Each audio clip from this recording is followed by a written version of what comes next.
सारे इंपॉर्टेंट चीज़ें, सारे मैक्रोज कवर कर लिए, निफ्टी 50 बैंक की स्ट्रैटेजी डिस्कस हो गई। एक काम करें, CNBC आवाज का मॉर्निंग पैनल जो फ्राइडे को मदद करने वाला है वो जुड़ रहा है, एक एक करके सब जुड़ते हुए आपको आपकी स्क्रीन पे नजर आएंगे। उनके पास जाऊं उससे पहले आज के बिग स्टॉक्स पे चर्चा हो जाए। कौन से रखें आज? बिग स्टॉक्स में मैं एक इशू रेज कर रहा हूँ और वो बड़ा इशू है। ओके। वो है डेल्टा कॉप का इशू। जो डेल्टा कॉप कल बैन में आया, प्रॉब्लम ये नहीं कि बैन में आया डेल्टा कॉप, मेरी प्रॉब्लम ये है कि परसों ये स्टॉक बैन से बाहर आया था, उस दिन बड़ी गिरावट हुई थी, उस दिन कोई गिरावट में पार्टिसिपेट कर नहीं पाया, परसों वाली गिरावट में जो 22% जिस दिन गिरा था, क्योंकि बैन में था ऑलरेडी। कल ये बैन से बाहर आया, शुरू में चढ़ा, उसके बाद आप देखिए किस तरीके से नीचे आया। लेकिन कल इसमें क्या शॉर्ट पोजीशन बनी, मैंने आज तक जिंदगी में नहीं देखा कि कोई स्टॉक 161% पोजीशन के साथ बैन में आया हो। कल डेल्टा कॉप की पोजीशन थी 161%। बैन का थ्रेशोल्ड क्या है? बैन का थ्रेशोल्ड है 95%।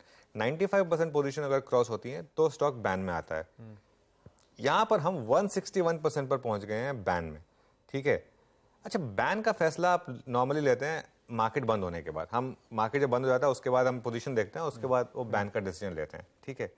गेम हो रहा है इंट्राडे में सारा। कल जिस तरीके से ये हुआ, 95% के बाद अगर जाता है तो क्यों ना हम डायनामिक बैन रखें इस तरीके के स्टॉक्स में, जहां पर इंट्राडे में अगर 100% क्रॉस हो गया तो आप इंट्राडे में उसको बैन में ले आए फिर। तो उससे मुझे लग रहा है कि थोड़ा सा ये कल जो हुआ डेल्टा कॉप में एक थोड़ा केस स्टडी होगा, मेरे ख्याल से देखना चाहिए उसको। क्योंकि इसमें इशू क्या है ना, 95% थ्रेशोल्ड है बैन में जाने के लिए, बैन से बाहर आने के लिए थ्रेशोल्ड क्या है? 80%। 80% तक आप पोजीशन रिड्यूस करेंगे तभी वो बैन से बाहर आएगा। 161% पर हैं हम। सिंपल अरिथमेटिक क्या है? 80% आने के लिए एग्जिस्टिंग पोजीशंस का हाफ होना जरूरी है। मतलब आप ये समझिए इस लेवल के बैन में पहुंच गए हम कि ओपन इंटरेस्ट का आधा होना जरूरी है स्टॉक को बैन से बाहर आने के लिए। तो मेरे ख्याल से एक टाइम आ गया यहां पर, अब NSE को और सेबी को थोड़ा इस पे कंसल्टेशन करें।